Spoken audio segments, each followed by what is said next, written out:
Saudara-saudara, bayangkan diri kalian berdiri di tepi jurang. Di depan hamparan kesuksesan dan kebahagiaan. Di belakang rutinitas yang menjemukan. Kalian ingin melompat tapi takut jatuh.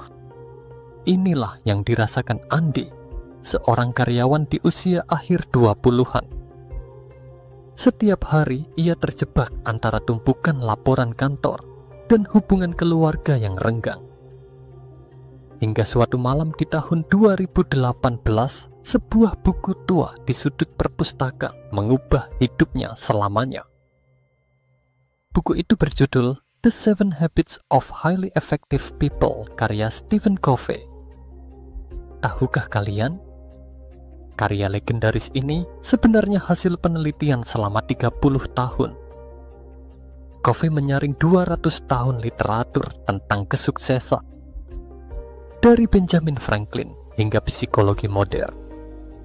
Ia menemukan pola orang-orang bahagia tidak sekadar reaktif.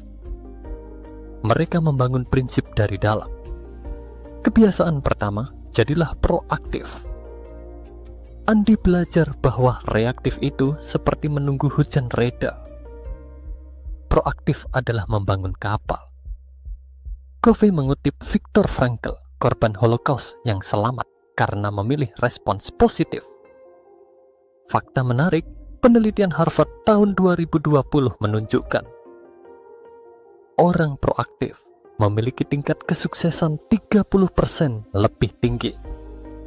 Kebiasaan kedua, mulailah dengan tujuan akhir. Di sini, Andi membuat pernyataan misi pribadi. Covey terinspirasi ritual kematian Mesir kuno. Mereka menulis keinginan di makam sebagai kompas hidup.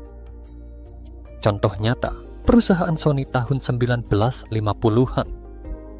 Mereka merumuskan visi membuat Jepang menjadi negara terhormat melalui teknologi.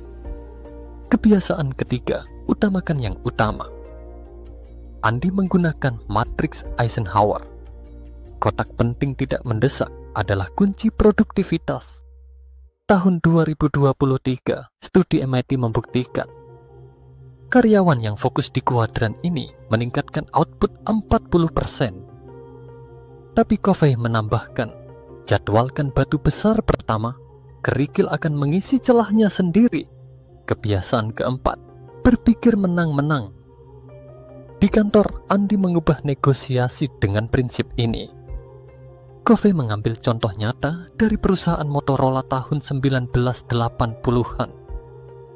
Saat kompetitor sibuk mematikan lawan, mereka justru membentuk aliansi dengan pemasok. Hasilnya, pangsa pasar naik 17% dalam 5 tahun. Kebiasaan kelima, berusaha mengerti dahulu baru dimengerti. Andi menemukan fakta mengejutkan. Menurut data World Economic Forum tahun 2021, 70% konflik kerja terjadi karena kesalahan persepsi.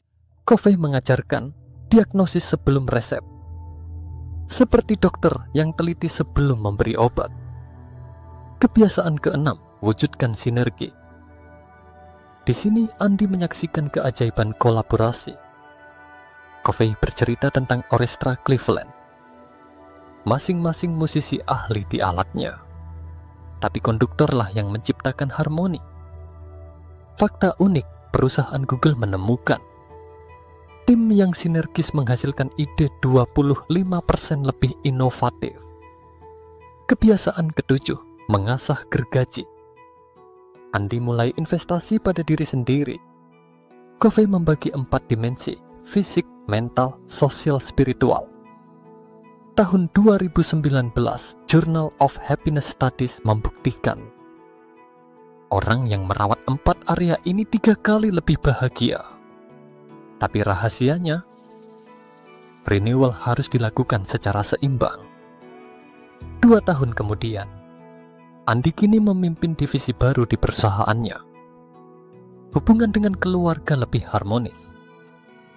Ia membuktikan kesuksesan bukan tujuan, melainkan efek samping dari hidup berprinsip.